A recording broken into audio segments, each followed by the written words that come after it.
नमस्कार, सुदर्शन न्यूज में आपका स्वागत है। मैं हूं मुकेश कुमार और आप देख रहे हैं जवाब तो चाहिए।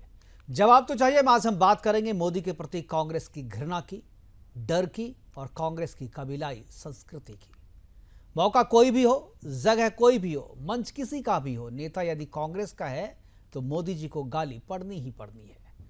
ताजा मामला मोदी जी के मल्लिकार्जुन खड़गे का कुशलक्षेम पूछने का है। चुनावी सभा के दौरान मल्लिकार्जुन खड़गे जी की तबीयत बिगड़ गई। खबर जब मोदी जी को लगी तो उन्होंने फोन कर उनका हालचाल पूछ लिया और उनके जल्द स्वस्थ होने की कामना कर दी। फिर क्या था, देश के प्रधानमंत्री से बात तो खड़गे जी ने शिष्टाचार पूर्वक किया, लेकिन बात खत्म करने के बाद उन्हें याद आया, अरे ये तो मोदी जी थे, मुझे तो उन्हें गाली देनी थी। उन्होंने मेरा कुशलक्षेम क्यों पूछा? कहीं इससे कोई राजनीति तो नहीं? कहीं मोदी जी के साथ इस फोन के खेल में राहुल जी के दरबार में मेरा नंबर तो कम नहीं हो जाएगा? फिर क्या था, वो और बीमार हो गए और राहुल दरबार में हाजिरी लगाने की चिंता उन्हें इतनी सताने लगी कि वो मोदी जी को अनाप शनाप बकने लगे। फिर उन्हें किसी ने सुझाव दिया कि इतना जहर जहन में रहा तो नुकसान ज्यादा होगा, सो उन्होंने उसे सोशल मीडिया पर अपनी भावना को वोमेट कर दिया, मतलब उल्टी कर दी। और जो पोस्ट किया वो पोस्ट आप जानते होंगे, आप भी सोशल मीडिया पर अगर हैं तो आपके पास भी आएगा। उन्होंने मोदी जी के कुशलक्षेम पूछने पर प्रतिक्रिया एक्स पर पोस्ट करते हुए कहा कि वो तब तक नहीं मरेंगे जब तक मोदी सत्ता से नहीं हटेंगे। शायद उनके इस पोस्ट से मोहब्बत की दुकान के मालिक की नज़र में उसकी कीमत कुछ बढ़ गई हो। खड़गे जी के इस बयान के बाद कांग्रेस के भीतर उनकी राजनीतिक सेहत भले ही ठीक हो रही हो, लेकिन उनका ठीक तरीके से इलाज गृह मंत्री अमित शाह जी ने ही किया। अमित शाह जी ने खड़गे पर हमला करते हुए कहा कि खड़गे का बयान बताता है कि कांग्रेस नेताओं के दिल में मोदी जी के प्रति कितनी नफरत और डर भरा हुआ है। केंद्रीय मंत्री गिरिराज जी ने तो प्रतिक्रिया देते हुए कहा कि ऐसे तो खड़गे जी को 100 साल का इंतजार करना पड़ेगा। यह कोई पहला और आखिरी मौका नहीं है जब कांग्रेस ने मोदी जी को गाली दी हो। पिछली घटनाओं का यदि मैं जिक्र करना शुरू कर दूं, उसकी गिनती करना शुरू कर दूं, तो शायद यह समय बहुत कम पड़ जाए। कांग्रेस अब तक 100 से ज्यादा तरीके की गाली मोदी जी को दे चुकी है।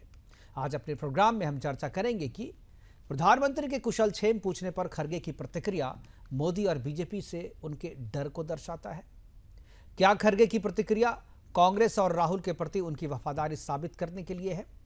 क्या कांग्रेस की मोहब्बत की दुकान में सिर्फ नफरत ही बिकेगी? क्या यह भारतीय राजनीति में कबीलाई संस्कृति की शुरुआत है? करेंगे चर्चा, और चर्चा को आगे बढ़ाने के लिए हमारे साथ कुछ मेहमान होंगे, उनसे भी परिचय करवाएंगे। लेकिन पहले एक छोटी सी रिपोर्ट तैयार की है, वो रिपोर्ट देखते हैं, फिर उसके बाद मेहमानों से परिचय करवाएंगे और चर्चा की शुरुआत करेंगे। इस बार कांग्रेस के कोई छोटे नेता नहीं, बल्कि पार्टी के शीर्ष पद पर बैठे 82 साल के सीनियर नेता और पार्टी अध्यक्ष मल्लिकार्जुन खड़गे ने अपनी सारी मर्यादा तोड़कर आगे बढ़ गए। रविवार को चुनाव प्रचार के लिए जम्मू कश्मीर के कठुआ पहुंचे कांग्रेस अध्यक्ष मल्लिकार्जुन खड़गे ने जब मंच पर अपना भाषण दिया तो उनकी तबीयत बिगड़ने लगी। इसके बाद मंच पर खड़े नेताओं ने उन्हें संभाला। इस पर प्रधानमंत्री नरेंद्र मोदी ने खड़गे से उनका हालचाल लिया, लेकिन बदले में उन्हें जो सुनने को मिला लोग जानकर हतप्रभ हैं। कांग्रेस अध्यक्ष ने कहा कि प्रधानमंत्री नरेंद्र मोदी को सत्ता से हटाने से पहले वो मरने वाले नहीं हैं। अब मेरे को तो 83 इयर्स चल रहे, इतना जल्दी मरने वाला नहीं हूँ। जब तक मोदी को नहीं हटाएंगे तब तक मैं जिंदा ही रहूंगा, आपकी बात सुनूंगा, आपके लिए लड़ूंगा। फिर क्या था, इस बयान पर सियासी वार चलने शुरू हो गए। गृह मंत्री अमित शाह ने पलटवार करते हुए एक्स पर लिखा कि कांग्रेस अध्यक्ष मल्लिकार्जुन खड़गे ने अपने भाषण में अपमानजनक बातें कही। ये कहकर खुद अपने नेताओं और अपनी पार्टी को पीछे छोड़ दिया। खड़गे ने अपनी कटुता का प्रदर्शन और बेवजह प्रधानमंत्री को घसीटा। इससे कांग्रेस के लोगों में पीएम मोदी के प्रति कितनी नफरत और डर है, ये पता चलता है। गृह मंत्री अमित शाह ने कहा कि जहां तक खड़गे के स्वास्थ्य की बात है, पीएम मोदी, मैं और हम सभी उनके स्वास्थ्य की कामना करते हैं कि वो 2047 तक विकसित भारत का निर्माण देखने के लिए जीवित रहें। सियासी बयानबाजी यही नहीं रुकी। अमित शाह के बयान पर अब खड़गे ने भी पलटवार किया। मल्लिकार्जुन खड़गे ने सोशल मीडिया मंच एक्स पर एक अखबार की रिपोर्ट को साझा करके अमित शाह पर निशाना साधते हुए मणिपुर जातिगत जनगणना की और बातें घुमा दी। खड़गे के बयान पर बीजेपी नेता और केंद्रीय मंत्री गिरिराज सिंह ने कहा कि उन्हें लगता है कि खड़गे राहुल गांधी के विरोधी हैं, क्योंकि जब तक पीएम मोदी 100 साल पूरे करेंगे राहुल गांधी बूढ़े हो जाएंगे और उन्हें दोबारा मौका नहीं मिलेगा। और प्रधानमंत्री भारतीयों के दिलों में हजारों साल तक जिंदा रहेंगे। मुझे लगता है कि खड़गे साहब राहुल गांधी के विरोधी हैं, क्योंकि मोदी जी तो अभी 100 साल बचेंगे और तब तक राहुल गांधी बूढ़े हो जाएंगे, उनको मौका नहीं मिलेगा। खड़गे साहब आप यही चाह रहे हैं। खड़गे साहब नरेंद्र मोदी हजारों साल तक भारत की जनता के दिलों पर वास करते रहेंगे। आपको बता दें कि जम्मू कश्मीर में आखिरी चरण के लिए वोटिंग की तैयारी चल रही है और कांग्रेस अध्यक्ष ने ये बयान जम्मू चुनाव प्रचार के दौरान ही दिया। कांग्रेस के सीनियर नेता से नफरती भरा बयान सुनकर लोग आश्चर्यचकित। Bureau report, Sudarshan news.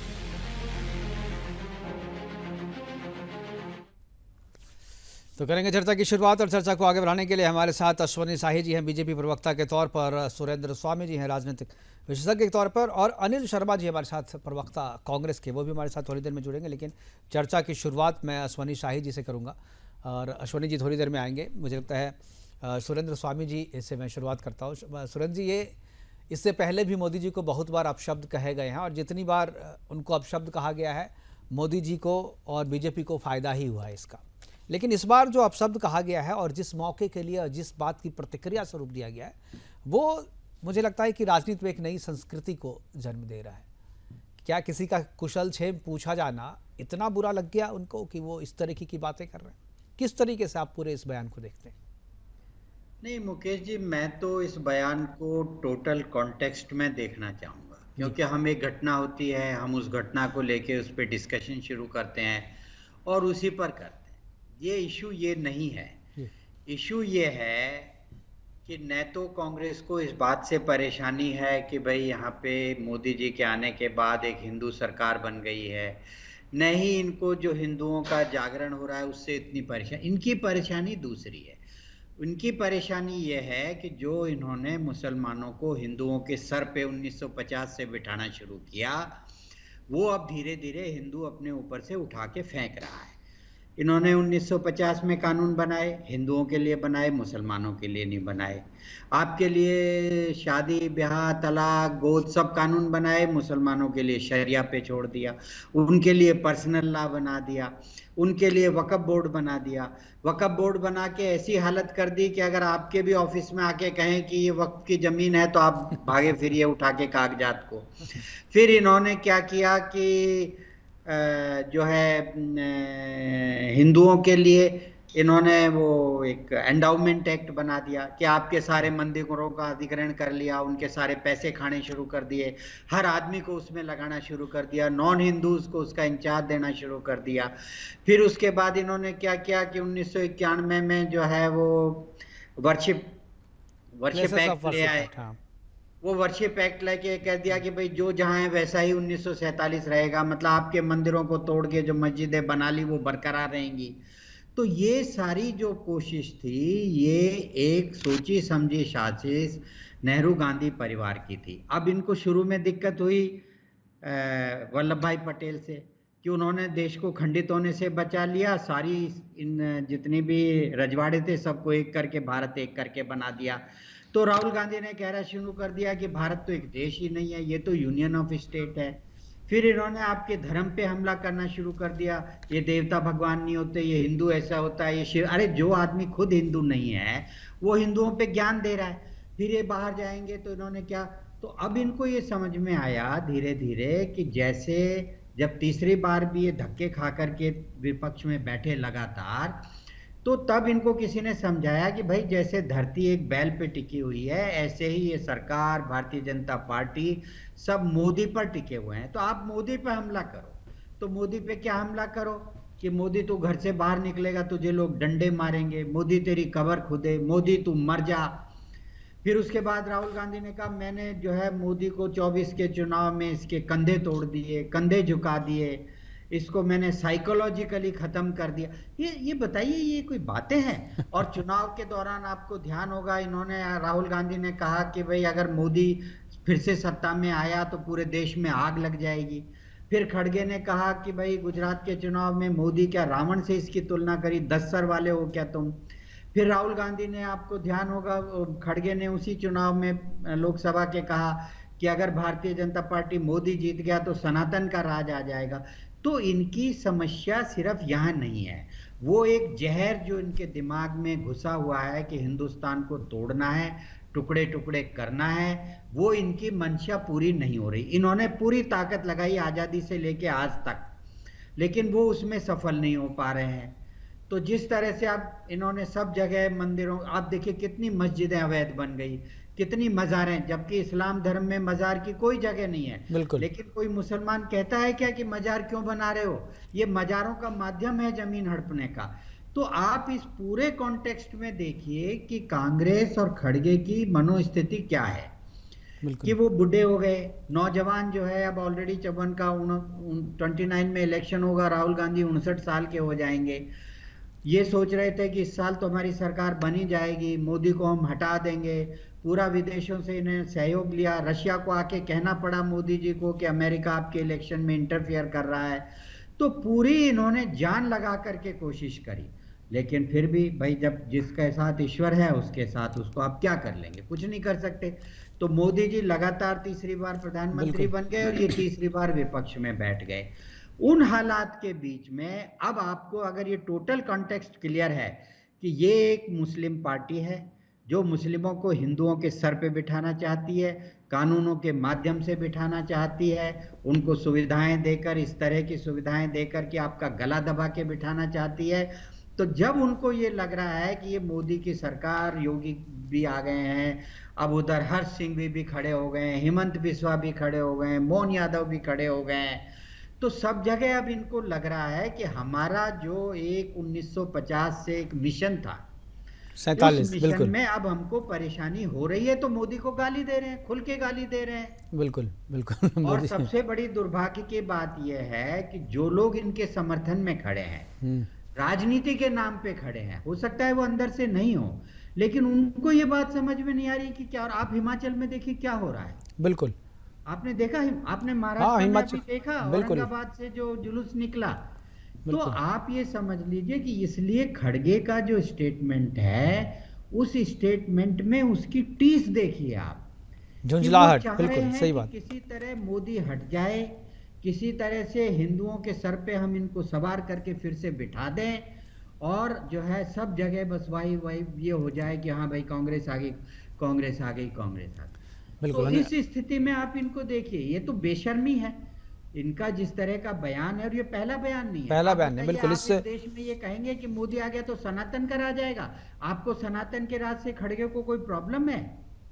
नहीं, क्या प्रॉब्लम? बिल्कुल। इससे पहले तो भाई शुरुआत तो सनातन ही सही था, सनातन राज में ही तो थे सब। अध्यक्ष होकर के उसने कहा कि नहीं कहा खड़गे ने? बिल्कुल कहा, बिल्कुल कहा। जी, हमारे पास कांग्रेस के प्रवक्ता हमारे साथ जुड़ गए अनिल शर्मा जी, मैं एक बार उनके पास जाऊंगा। अनिल जी, ये जो बयान है, कोई किसी का कुशल क्षेम भी ना पूछे, खड़गे जी ने इस तरीके का जो बयान दिया, किस तरीके से देखते हैं? कि आपको लगता है कि झुंझलाहट, कोई दिक्कत है, कोई परेशानी है उनके साथ? क्यों इस तरीके की बातें कर रहे हैं वो? देखिए मुकेश जी, सबसे पहले तो प्रणाम करता हूं मैं सभी चैनल पर बैठे हुए पैनलिस्ट जी, आपको और आदरणीय विश्लेषक साहब को और दर्शकों को। खड़गे जी ने जो कहा, कुशलक्षेम पूछने पर कुशलक्षेम की बात है, लेकिन चुनावी जब मामले होते हैं, चुनावी भाषण हैं, सभाएं हैं, उनमें अपनी व्यक्तिगत और पार्टियों की बात होती है। कुशलक्षेम पूछना व्यक्तिगत बात है, उसे इस बयान से कोई लेना देना नहीं। खड़गे जी ने जो कहा, अब राजनीतिक विश्लेषक साहब हमारे कहते हैं कि सब बड़ी बेशर्मी की बात है, तो भारतीय जनता पार्टी ने हमेशा कांग्रेस को हाशिए पर रख करके इस प्रकार के बयान दिए हैं, ये भी सबको पता है। ये कौन सी बेशर्मी है या मानवता है या सनातन धर्म की शान है कि एक महिला को कांग्रेस की विधवा कहा जाता है? आप कहते कि हम जम्मू कश्मीर में सरकार बनाएंगे, आप कहते खुलकर, भाई राज्य के चुनाव की मीटिंग में गए थे ना, तो राज्य में हम जीतेंगे ये कहते।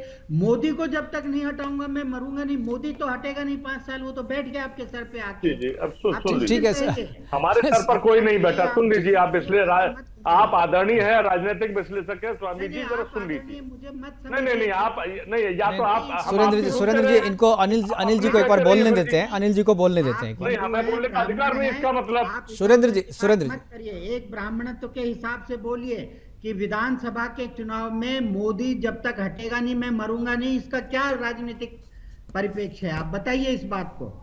ठीक है, आप सुनना चाहते हैं? ठीक, अब अनिल जी बोलेंगे जी। मेरी बात शुरू नहीं होने, मेरी बात आप शुरू नहीं होने देंगे। इसमें ब्राह्मणत्व की बात कहाँ से आ गई स्वामी जी, बताइए ना। सुरेंद्र जी बीच में जी। इसमें ब्राह्मणत्व की बात कहाँ से आ गई? नहीं, वो आपके शर्मा जी का आप टाइटल देख करके वो बोल रहे हैं। शर्मा नहीं, ठीक है, कोई बात नहीं, आप अपनी बात रखें, अपनी बात रखें जी। मुझे नहीं मालूम था आप ब्राह्मण नहीं है, सॉरी। तो शास्त्रार्थ कर दिए आप। नहीं, अगर यही करना है तो राजनीति की जगह शास्त्रार्थ कर दिए। नहीं, ठीक, शास्त्रार्थ करेंगे आपसे शुरू होते कभी सुदर्शन नहीं, मानो। अध्यात्म के ऊपर शुरू होते नहीं, ठीक है, लेकिन अभी शास्त्रार्थ नहीं करेंगे, अभी तो जो पॉलिटिकल है वही वही करेंगे चीज है ना। जी। बोलिए मैं माफी चाहता हूँ, मुझे नहीं मालूम था ये ब्राह्मण नहीं है, सॉरी जी।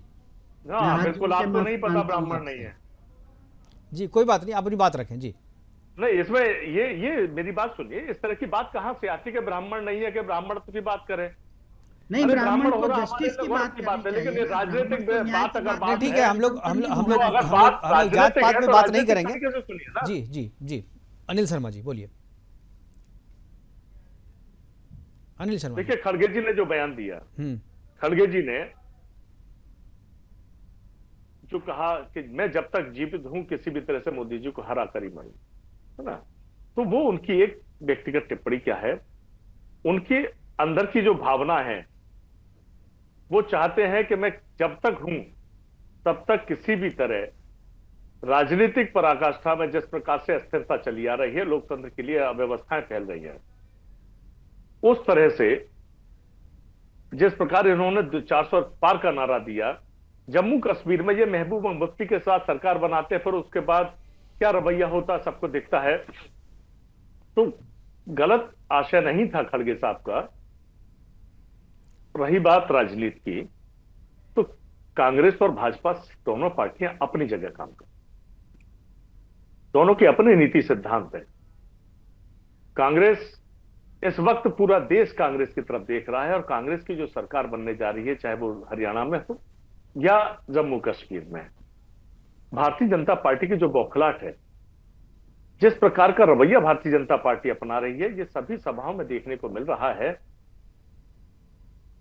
तो कहीं ना कहीं इस बात को प्रमाणित करते हैं कि भारतीय जनता पार्टी ने जिस प्रकार जनता के साथ धोखा किया, खड़गे जी ने जनता की टीस को कहा है और एक प्रण लिया कि जब तक मैं हूं किसी तरह से सरकार को पूछने के तत्काल बाद आप प्रतिक्रिया दे रहे हैं, आप कह रहे हैं कि मैं 83 वर्ष में हूं और उसके बाद जो है मैं अभी नहीं मरूंगा जब तक मोदी को हटा नहीं है। तो लोग तो उसी परिप्रेक्ष्य में देखेंगे ना, आपका स्वास्थ्य खराब हुआ था, ये सामान्य शिष्टाचार है, लोग पूछते हैं राजनीति में, एक दूसरे को जन्मदिन की बधाई भी देते हैं, एक दूसरे को स्वास्थ्य की। लेकिन इसको अगर ये तो कहें जो राजनीति को और नीचे किस स्तर तक ले जाएंगे आप लोग?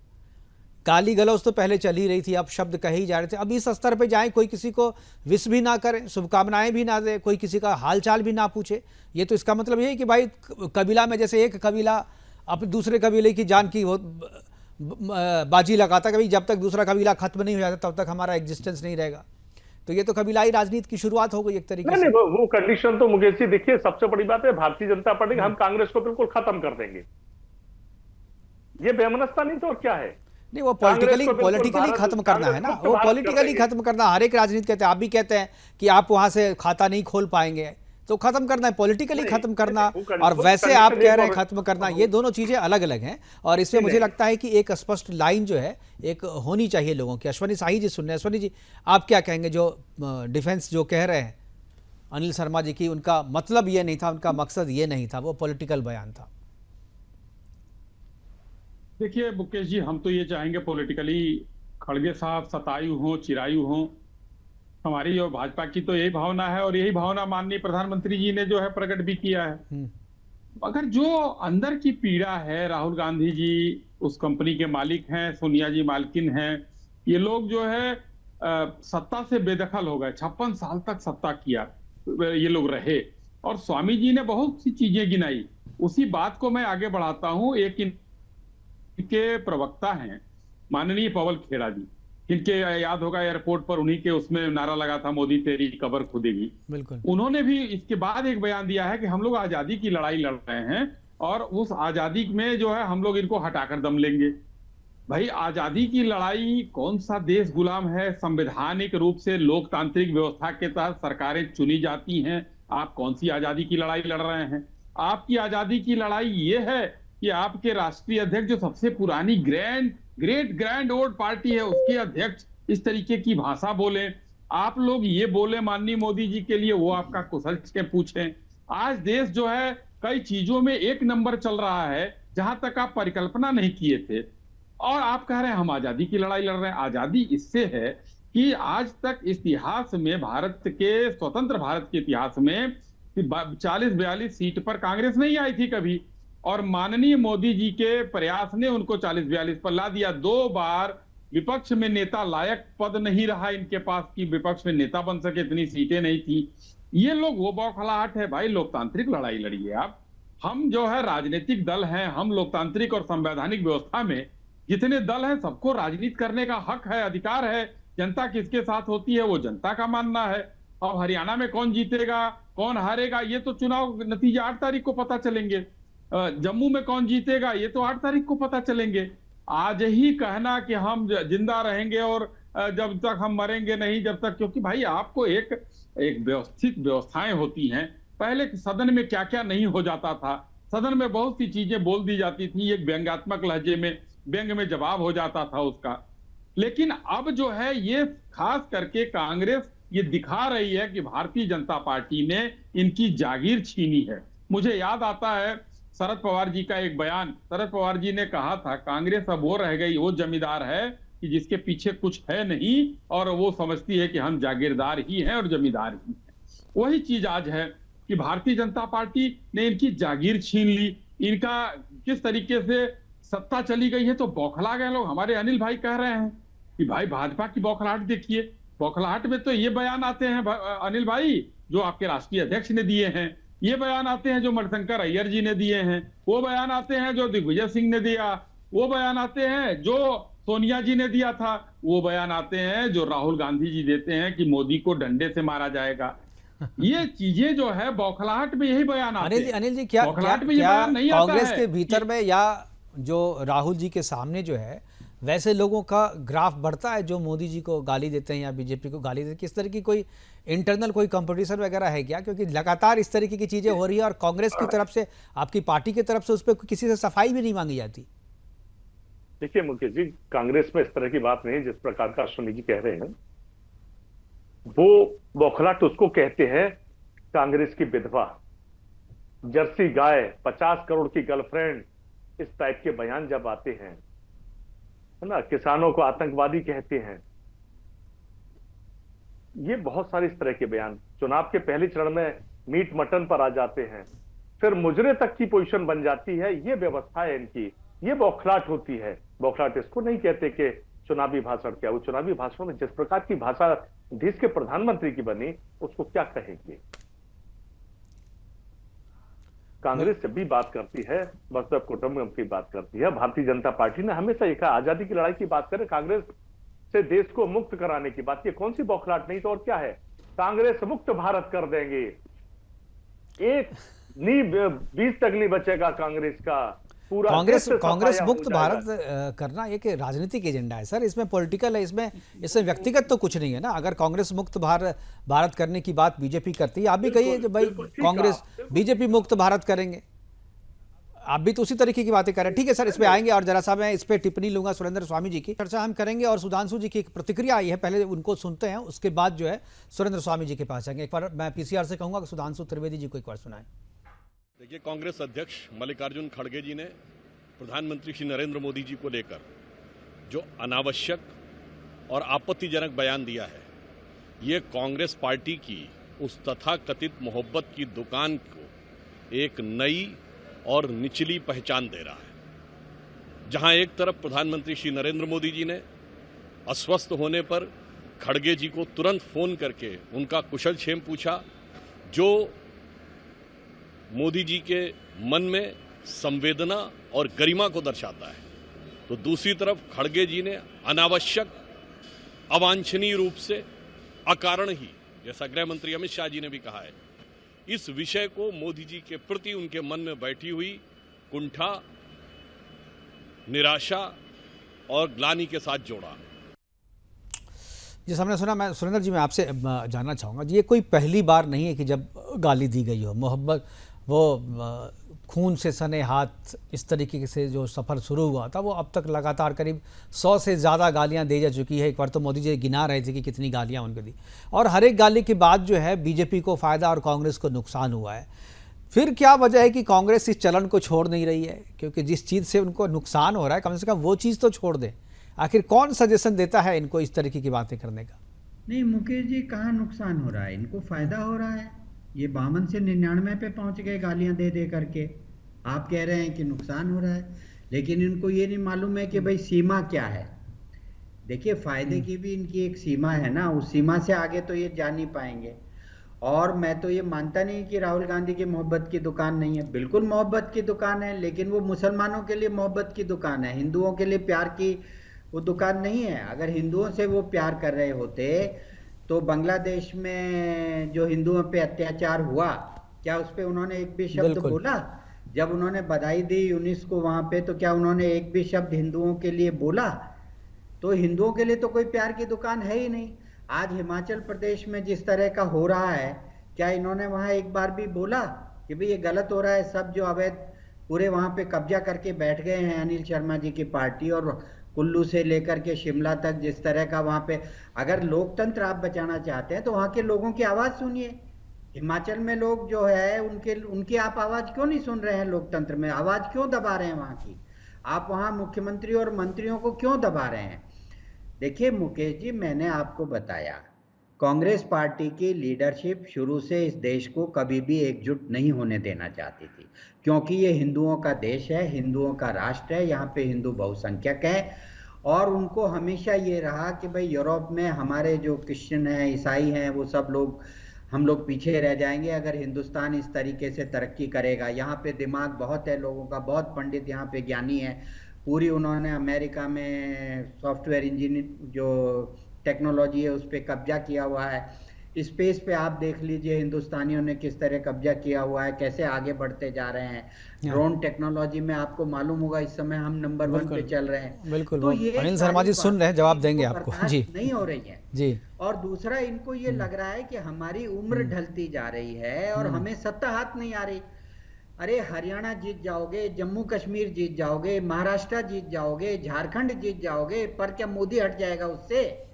मोदी को हटाने के लिए लोकसभा में बहुमत चाहिए, लोकसभा। और अभी तो वहां पे जो आंध्र प्रदेश में जो हिंदू सनातन बोर्ड बनाने की बात हो रही है, बिल्कुल, और पवन कल्याण खुलकर सामने आ गए हैं, अगर वो बात आगे बढ़ी तो आपको मालूम है उसके इम्पैक्ट जो दक्षिण के राज्य हैं उनमें भी क्या होगा।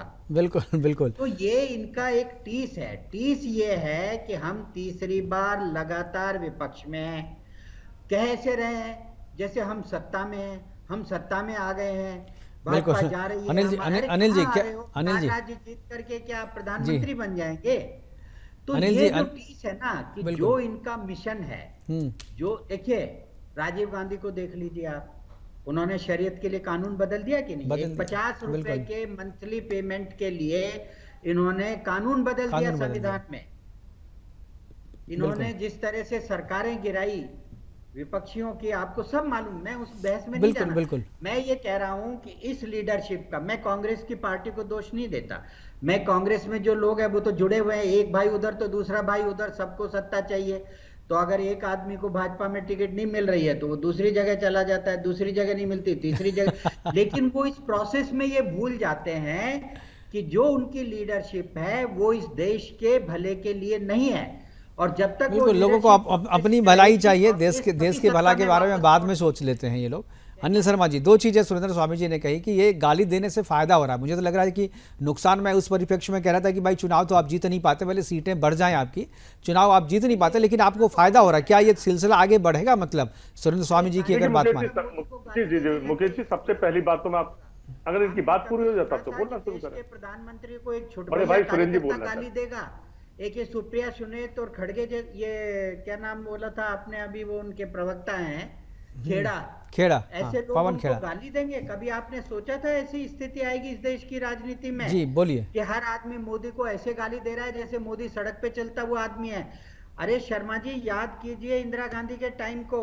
अगर आज मोदी इंदिरा गांधी की तरह हो जाए तो आप लोगों का, कांग्रेसियों का, जितने बोल रहे हैं ना अटम शटम, एक नजर नहीं आएंगे, पता भी नहीं लगेगा कहाँ चले गए।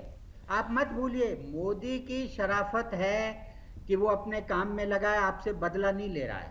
अगर वो आपसे बदला इंदिरा गांधी की कांग्रेस पार्टी की तरह नहीं, आप बोल लेगा सकते ना, हैं जी। जैसे अनिल जी मोदी बोलिए। को सीबीआई में घसीटा था, अरे आपको बड़े ध्यान भाई है हैं मुकेश इसलिए मैं जी? इनकी सुन रहा हूँ पहले। ठीक है, आप जैसे बोलिए, अब ये मोदी सुनेंगे को आपको सीबीआई जी। के 12 घंटे की इन्होंने परेड करवाई थी।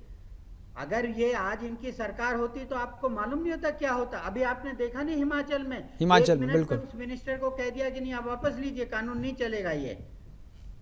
मतलब खुलेआम आप देख रहे हैं कि चले यूरिन मिला रहे हैं, थूक मिला रहे हैं, सब जगह कब्जा करके बैठे हैं, रोहिंग्या ये सब आके बस गए हैं। वहां पे अगर आम जनता उठ रही है हिमाचल में, तो देखिए वहां सरकार बिल्कुल का दबा क्या दबा हाल दिया हो जा रहा है। जैसे ही मंत्री कोई कहता है, कॉल आ जाता है दिल्ली से। अनिल जी, मंत्री विरोध कर रहे हैं। जी जी, स्वामी जी, एक बार अनिल जी को सुनते हैं, क्योंकि सारे इल्जाम जो है कांग्रेस पे ही है, तो कांग्रेस को सफा बोलने का मौका दें हम। जी अनिल जी। जी जी जी, एक्चुअली होता क्या है कि कभी कभी राजनीतिक विश्लेषक की भावनाएं जो है आंदोलित हो जाती हैं और वो भारतीय जनता पार्टी के पक्ष में भाजपा के प्रवक्ता के रूप में बोलना शुरू कर देते हैं। नहीं, इसमें क्या सारी है? कमियां उन्हें कांग्रेस के अंदर नजर नहीं, सुन लीजिए आप, अगर मैं आप बड़ी मोदी गंभीरता को से आपको गाली सुनाऊं देंगे, बड़े भाई। मैं एक देश के नागरिक की तरह चुप रहूंगा? मैं तारीफ करूं? नहीं, अभी एक बार सुन लेते हैं स्वामी जी, इनको सुन लेते हैं। तो एक बार स्वामी जी इनको सुनते हैं। स्वामी जी एक बार सुनते हैं इनको। आपने लंबा बोला है, स्वामी जी एक बार सुन लेते हैं। बिल्कुल हल्के में ना लीजिएगा, नहीं नहीं, आप हल्के में ना लीजिए, फिर मैं भी बोलना शुरू करूंगा। कमियां मैं भी जानता हूं, ऐसी बात नहीं है। शाह और उनके कहने से तो नहीं, एक बार स्वामी जी, एक बार अनिल शर्मा जी को सुनते हैं। स्वामी जी एक बार अनिल शर्मा जी को सुनते हैं। आपने बोल लिया, अपने टाइम में आपने बोल लिया। वेरी गुड, बोल दीजिए अनिल जी बोलिए आप अनिल जी। बोलने दीजिए इनको केवल। नहीं, अनिल जी बोलिए। स्वामी जी आप प्लीज अनिल जी को बोलने दीजिए। अनिल जी बोलिए।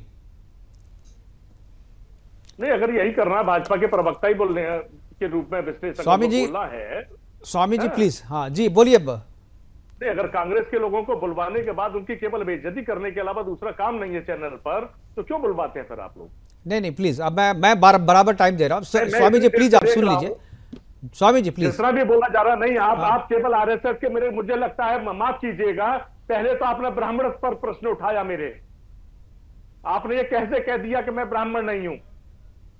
आप मेरे बारे में जानते कितना है? ठीक है अनिल जी, व्यक्तिगत नहीं हो। आप जो बोल रहे थे आप कंटिन्यू कीजिए प्लीज। इस प्रकार की बात है। दूसरी बात, कांग्रेस के ऊपर लांछन पर लांछन कांग्रेस ने कब गाली दी है? राजनीतिक भाषा में केवल बात की है कांग्रेस ने कभी नहीं कही कि जर्सी गाय, एक महिला को जर्सी गाय देश का प्रधानमंत्री कहते हैं। भरे संसद के सामने, संसद के बाहर खड़े होकर विपक्ष को नामर्द कहते हैं आपके बीजेपी के मनोज तिवारी कि ये विपक्ष नामर्द है। इन शब्दों का इस्तेमाल राहुल गांधी को किस तरह से ट्रोल करके उनको बदनाम करने के लिए पूरी ताकत झोंक दी बीजेपी ने। ये बात करते हैं व्यवस्थाओं की। सोनिया गांधी को गाली दी गई, सोनिया गांधी जी, नेहरू जी को गाली दी गई। जब कोई मामला उठा, नेहरू जी जिम्मेदार, इंदिरा गांधी जिम्मेदार, राहुल गांधी जिम्मेदार। भाई आप लोग क्या करते हैं? क्या मोरारजी देसाई की सरकार बनी, आपने क्या काम किया? अटल बिहारी वाजपेयी जी के इस दौरान सरकार बनी, आपने कितने काम किए? और 10 साल से 12 साल से लगातार आपकी जो सरकार है, देश के नौजवानों को आपने कितने रोजगार दिए? देश में आप, अगर आपको मुसलमानों की बात करते, हिंदुत्व की बात करते, तो पूछना चाहता हूं भारतीय जनता पार्टी के उन नेताओं से, आपके चैनल के माध्यम से, राजनीतिक विश्लेषक महोदय से, क्या जरूरत थी 3 तलाक पर कानून लाने की? क्यों लाए भाई? आपको तो हिंदुओं की सरकार बनानी थी ना।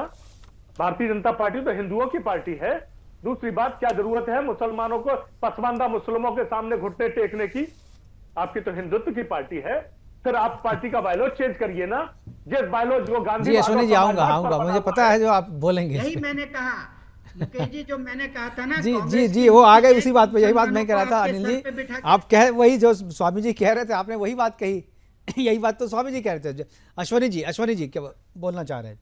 क्यों लाए आप भाई 3 तलाक, क्यों लाए? अश्वनी जी आपकी आवाज़ नहीं आ रही, अनम्यूट कीजिए अपने आप को। अश्वनी जी अनम्यूट कीजिए अपने आप को। जी जी जी जी जी। अनिल शर्मा जी ने जो बात कहा अभी अचानक देखिए कैसे घूम गए। कांग्रेस का जो मोटो है, कांग्रेस की जो के इतिहास में जो है, वो अनिल शर्मा जी के जुबान पे है। ये अभी जो बात हो रही थी मोहम्मद की दुकान, जो मोहब्बत की कहते हैं आप लोग, मैं तो मोहम्मद की दुकान कहता हूं। ये मोहम्मद की दुकान खोलकर चलते हैं और हम लोग सबका साथ, सबका विकास और सबका विश्वास की बात करते हैं। हम लोगों ने तो क्या, अब इन्होंने कहा क्या जरूरत थी 3 तलाक की बात करने की, 3 कानून लाने की? भाई 3 तलाक हिंदुस्तान में रहने वाले हम सबकी सरकार है। अब बायलॉ चेंज करिए ना अपनी पार्टी का। आपकी तरह जो है किसी एक व्यक्ति के लिए नहीं, समाजवाद के लिए आपने जो तरह की बात करते हैं, वो पलटा है, सिर्फ एक के लिए पलटा था, 50 रुपए के लिए आपने वो कानून पलटा। आप सुप्रीम कोर्ट के जो है आदेश को आपने पलट दिया, तो ये आप तुष्टीकरण की राजनीति करते थे शर्मा भाई। आप लोग जो है सिर्फ और सिर्फ मोहम्मद की दुकान खोलते हैं। आप लोगों ने सिर्फ, और बता रहा हूँ आपको एक एक चीज मैं बता रहा हूँ। बड़ी सभा में कहते हैं हमें मुसलमानों पर भरोसा नहीं, हमें मुसलमानों को वोट नहीं चाहिए, फिर मुसलमानों के वोट लेने के लिए हमको किसने कहा? हमको पूरे देश के लोगों पर भरोसा है, हमको पता है 2017 के चुनाव में उत्तर प्रदेश में खुलेआम आपके मंचों से उनके लिए हम खड़े रहते हैं, मंचों से भाषण हुए, सबका खुलेआम बोला गया के नारे कि हमने मुसलमानों पर भरोसा नहीं, किसी मुसलमान को हमने टिकट नहीं दी, मुसलमान गद्दार होते हैं, ये सब भाजपा की सभाओं में कहा गया। बीमा उनका कराते हैं, और उनके पहले मंत्री बनाए तो मौजूद जी को बना दिया गया, पर गैस हम पहुंचाते हैं, और रोजगार उनको हम देते हैं, उनको हम सरकार चलाएंगे, सबको पहुंचाने की जिम्मेदारी बनती है आपकी। वो भी आपके नागरिक है, लेकिन वोट की राजनीति चलेंगे। 56 साल तक अपने सरकार चलाई, 56 साल सरकार चलाने के बाद और आज भी खड़े हैं आप उसी मोहम्मद की दुकान खोले हुए खड़े हैं कि जहां पर हम चाहते हैं कि सबके लिए काम किया जाए। फिर वही आ जाते हैं कि भाजपा अंबानी के दरवाजे पर तो सब ठीक है, अनिल जी कुछ करे तो ठीक है। अभी आपकी इंडिया अलायंस की सदस्या जो है कह रही हैं नसरुल्लाह शहीद है, बुरहान वानी को आप शहीद मानते हैं, अफजल गुरु को आप शहीद मानते हैं, इंडिया अलायंस के लोग मान रहे हैं, हम लोग नहीं। तभी तो आपकी पार्टी के सांसद किसानों को आतंकवादी तक बताती है, किसान आतंकवादी होते हैं। अरे अन्नदाता को आतंकवादी बताते हुए आपके सांसदों को शर्म नहीं आती? आपकी पार्टी कह दी है तो उनका व्यक्तिगत बयान है। जाकर MOU साइन करने वाले नहीं, जो देश के लिए काम करेंगे। नेहरू जी की गलती थी तो आपको मानना पड़ेगा, नेहरू जी की गलती थी। इंदिरा जी ने नसबंदी कराई, इमरजेंसी लगाया तो उनकी गलती थी। ठीक है सर, हमारे पास समय की कमी। मैं आखिरी कमेंट के लिए सुरेंद्र स्वामी जी के पास जाऊंगा। सुरेंद्र स्वामी जी ने शुरू में जो कहा, अनिल शर्मा जी विरोध करते करते अंत में उसी को आपने इंडोर्स कर लिया, तो सुरेंद्र स्वामी जी आखिरी कमेंट मेरे पास। नहीं, मैं आपसे मुकेश जी यही कह रहा हूँ कि बांग्लादेश में हिंदुओं पर अत्याचार हो रहा है। क्या किसी मुसलमान ने, अगर वो हिंदुओं को भाई समझता है, तो क्या किसी भी मुसलमान ने जुलूस निकाला कि हमारे भाइयों पर वहाँ हमला हो रहा है, हम उसके खिलाफ हैं, उनके मुसलमानों के खिलाफ हैं? लेकिन फिलिस्तीन में अगर हमास में वहाँ मुसलमान मर रहा है, हिजबुल्लाह में अगर मुसलमान मर रहा है, तो इनकी लीडरशिप और इनके मुसलमान लोग यहाँ जुलूस निकालते हैं। यही भाईचारा है, यही भाईचारा है। अनिल शर्मा जी जैसे लोग इसीलिए चारा बने हुए हैं, भाईचारा बने हुए हैं। भारत के अंदर महिलाओं के संग अत्याचार होते हैं, तब भारतीय जनता पार्टी के एक व्यक्ति की आवाज नहीं निकलती। 9 की 9 मंत्री महिला पहलवानों पर अत्याचार होता है, उनके मुंह से दही जम जाता है। अनिल शर्मा जी मंत्री थे, अनिल भाई मणिपुर में महिलाओं के साथ महेश जोशी आप ही के मंत्री थे राजस्थान में, क्या यही दिव्या विधायक ठीक है, उन लोगों को भी याद कर लीजिए। ठीक है सर, ठीक है सर, ठीक है। हमारे पास समय की कमी है, जिस मुद्दे पे हम बात करते हैं वहाँ से आप लोग भटकने लगे हैं और समय भी हमारे पास पूरा हो चला है। हमारे साथ जुड़ने के लिए सुरेंद्र स्वामी जी आपका, अनिल शर्मा जी आपका और अश्वनी शाही जी आपका बहुत बहुत धन्यवाद।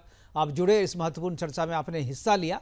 लेकिन जिस तरीके से मोदी का विरोध कांग्रेस के भीतर हो रहा है, पॉलिटिकली वो ठीक है, पॉलिटिकल पार्टियां एक दूसरे का विरोध करती है, लेकिन कुशलक्षेम पूछने पर जिस तरीके की प्रतिक्रिया खड़गे ने दी है, मुझे लग रहा है कि राजनीति में एक नई संस्कृति को जन्म दिया जा रहा है। और ये संस्कृति अगर आगे बढ़ेगी तो आगे से राजनीति नहीं बल्कि एक दूसरे के जान के दुश्मन होंगे। नीतियों के दुश्मन, विचारधारा के दुश्मन तो राजनीति में चलता है, लेकिन एक दूसरे के जान के दुश्मन बनना राजनीति में नहीं चलता है, और ये राजनीति ज़्यादा दिनों तक नहीं चलेगी। फिलहाल अभी के लिए इतना ही, दीजिए इजाजत, नमस्कार।